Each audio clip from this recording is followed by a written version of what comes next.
Hi everyone. In this video, I'm going to try to address one of the main points of confusion in transformations that students tend to encounter sometime around grade 12 in a lot of programs of study. And that's the difference between transformations which you've done previously for things like parabolas and maybe cubic functions and other functions, often sinusoidal functions. You learn all these sort of transformations that you do, your vertical and horizontal stretches, compressions, reflections, translations. And then when you add function notation, what happens when you start to do the transformations on functions that themselves aren't basic functions, right? That aren't just, a simple parabola. So just a quick review, your a value is plus or minus, tells you if it is reflected vertically. It's also, if it's greater than 1, it's a stretch. If it's less than 1, it's a compression. Your b value is the same thing but horizontal, and it's also mostly backwards. So plus or minus is a reflection horizontally. If it's greater than 1, it is a compression horizontally, and if it's less than 1, it is a stretch horizontally. And the reasons for that we aren't going to get into in this video. Check my other videos on transformations if you're interested. This C value here and the D value here are both your translations.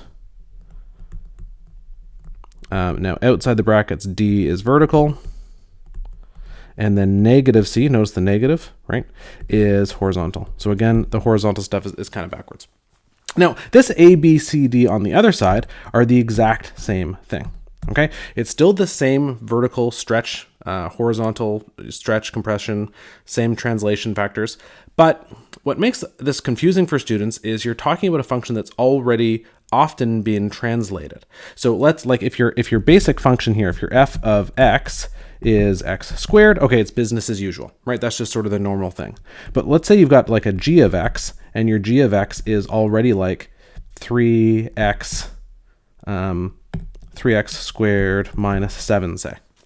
You've already vertically stretched that by 3, and you've translated it down by 7, and then you want to do something like, let's do negative 2 g of x plus 5. Like, what does that mean? Okay, so let's flip over to Desmos, and let's actually do this exact thing. You'll notice I only did vertical stuff here just to keep it a little bit simple. And we'll try to understand the difference between, these transformations versus these transformations, which were already done to our basic, parabola. So our function is, I guess I called it g of x. So g of x, I think I said was 3x squared plus 7. Okay. And now we want to have another function. And this other function that we're doing is negative 2 g of x plus 5. Okay, let's zoom out a little bit so we can see this better. So negative, or y equals, let's do y equals so we can actually graph it on Desmos, negative 2 g of x. And we can see that this has reflected it because of the negative sign, and it's now twice as far away. This is plus 7, now this should be negative 14, and sure enough it is.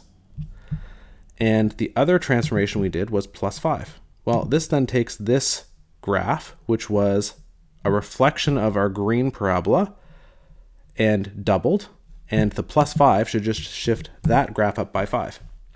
So we're doing the same transformations here. We're still doing a vertical reflection, we're doing a vertical stretch, we're doing a vertical shift, but we're doing it on this green function, which itself is, already raised 7 above the x-axis. And we can do the same thing, we can see the same thing horizontally as well. If our original function was, let's make it f of x is, let's do something that's got everything in it. Let's do negative 1/2 of, let's do a cubic function, I guess. Let's do let's do a different factor, 3x plus 5 cubed, and let's do vertical minus 4, I guess. Okay, and let's zoom in a little bit so we can see this graph. Okay, so there's our vertex, right? The middle of our graph is -5, -4, as you'd expect. And we have horizontally compressed it by a factor of 1/3, and we've vertically compressed it by a factor of 1/2. Okay. So now what we're going to do is let's make our y. Let's flip this vertically. So let's just make it negative f of x. Oh, so 2 equal sign there, sorry. So y equals negative f of x. Okay, and we can see that this hasn't actually flipped it around the vertex, right? Because we aren't just doing a negative of a cubic function. It's flipped the entire black graph, and now this vertex, which was at -5, -4, is now at -5, +4. Okay, and if we let's stretch it horizontally by a factor of 1/10. So let's do 1/10 here. Negative f 1/10 of x, and oh, I just realized that's going to be way far. I forgot how far I was from the axis. Let's just do a quarter or a third, maybe. There we go. So now we've stretched it by a factor of 3. So this point here, which was 5 2/3, so triple 5 2/3 is going to be 17. So there we go. Okay. If we horizontally translate this as well, we could do that. Sorry, we don't need that bracket. We need brackets here. So let's do a horizontal translation. Let's move it to the right so that it's closer to our axis. Let's just move 17 over because that should bring us right to the origin, right? Fabulous. Now we're going through the origin. And let's make it actually not going through the origin. Let's make a y-intercept of 6 plus 6. Okay, so you can see we can sort of just play with our function and shift it around, but it's based on this original black function, not just based on the basic cubic function. So this is sort of a point of confusion I see for students in general. They understand how to transform and translate basic functions, and they understand the theory behind all these transformations, but then when it comes to actually applying this in practice to a particular graph, they tend to get confused. So hopefully this video was helpful for you. Let me know in the comments.